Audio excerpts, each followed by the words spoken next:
d'una empresa que s'apunta a aquest curs, què és el que busca? Normalment el que busca és o poder-se centrar millor, concentrar-se. Sí. El que em trobo més és persones que diuen això, no? Que els hi costa molt concentrar-se i també gestionar l'estrès, perquè hi ha molta pressió, hi ha molta exigència, no?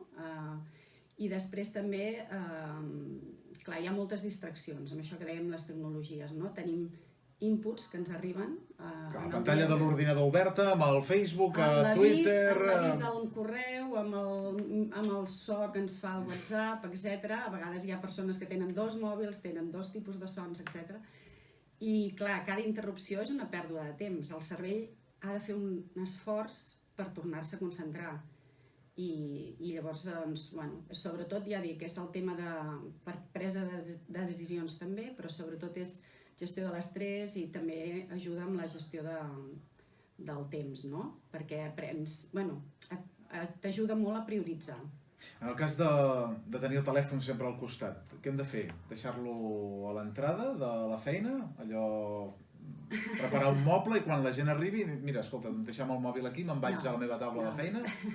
A veure, no cal ser tan radical, eh? Sí que cal ser conscient i en funció del tipus de feina de cada persona, de regular-ho. I clar, el fet de ser molt més conscients, si no, podem canviar les coses, si no som conscients no, no? Llavors, depèn del lloc de feina de cada persona, doncs la persona es pot autoregular en aquest sentit. Jo sempre el que recomano primer és que les persones tanquin tot el tema de sons, tot el que siguin interrupcions.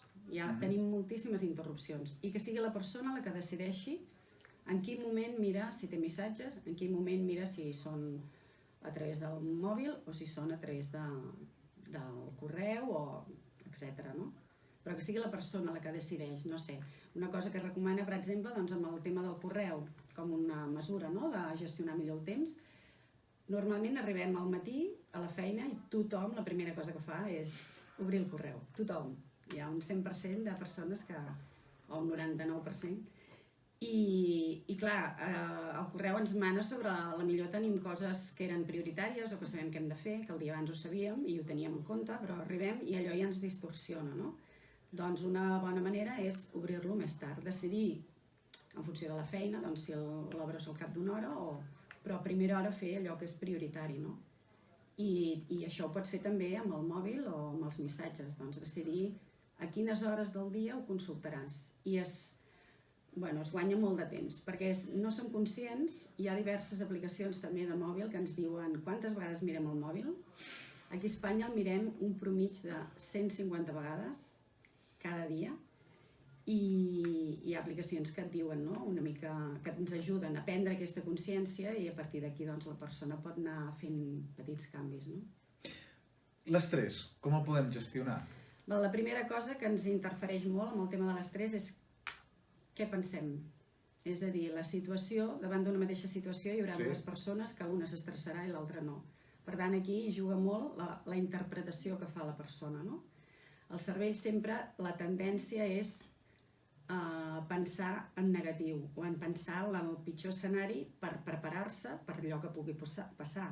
Això ens ha servit per sobreviure, però en el món actual ja no és necessari això, no?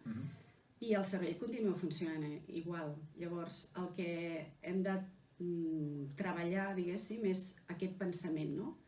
Això a nivell cognitiu. Després podem treballar-ho també a nivell d'altre tipus d'exercicis. L'exercici físic, per exemple, també és superinteressant, és necessari i bo pel tema de l'estrès.